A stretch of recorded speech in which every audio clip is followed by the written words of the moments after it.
Сәлеметсіздер ме, құрметті студенттер? Жаяу Мұса атындағы жоғары көпсалалы Ақсу колледжі. Қазақ тілі пәні. Бірінші курс.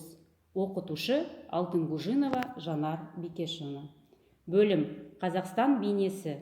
Қазақстанның өткені мен келешегі. Шешендік сөздер. Орфография, ғылыми стиль. Сабақтың тақырыбы ұлт тарихындағы кеңістік пен уақыт. Оқ шаншылған ұлытау.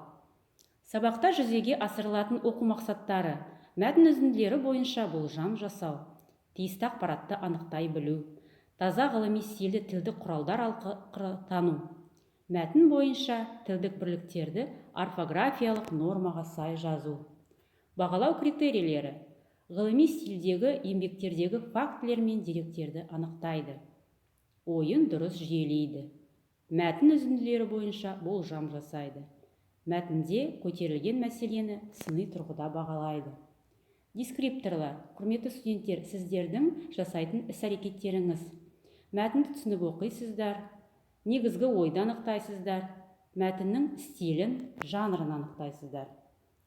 Бүгінгі сабақтың тақырыбын анықтау үшін берілген тірек сөздерді өзара байланыстыра отырып, сабақтың тақырыбын болжаңыздар.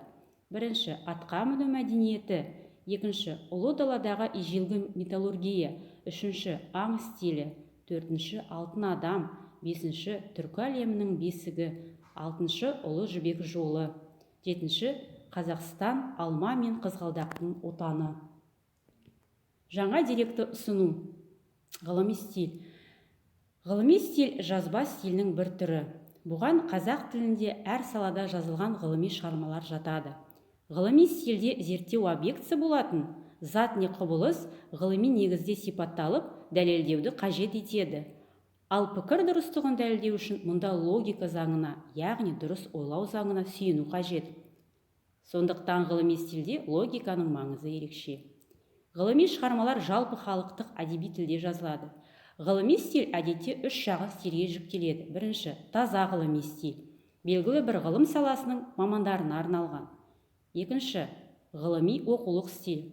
Нақты бір ғылымның теориялық негіздерін игерту, ғылыми түсінік қалыптастыру. Үшінші, ғылыми көпшілік стиль. Көпшілікті ғылым саласындағы жаңалық пен жетістіктер туралы хабардар ету. Ғылыми стильдің ауызша және жазбаша түрлері бар.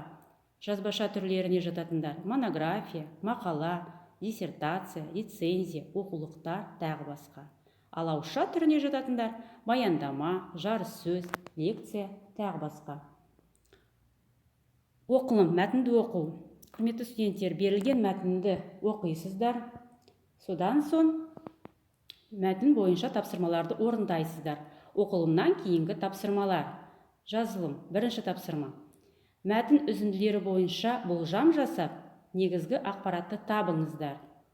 Мәтінде көтерілген мәселені анықтаңыздар. Мәтін бойынша сұрақтар құрастырыңыздар. Мәтіндегі негізгі ойды білдіретін сөйлемдерді теріп жазыңыздар. Мәтін үзіндісіндегі ой сіздің болжамыңызға сай келді ме? Орфографиялық нормаға сай жазыңыз. Екінші тапсырма. Мәтін бойынша талдау жасайсыздар. Берілген кестені толтырасыздар. Мәтіннен терминдер теріп жазасыздар. Мәтіннің стилін, жанрын анықтайсыздар.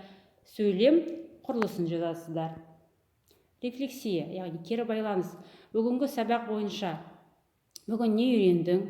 Сабақ бойынша қандай сұрақтарың бар? Барлығын дәптерлеріңізге жазасыздар. Үй жұмысы уақыт пен кеңістік тақырыбына баяндама жазасыздар. Назарларыңызға рахмет, сау болыңыздар.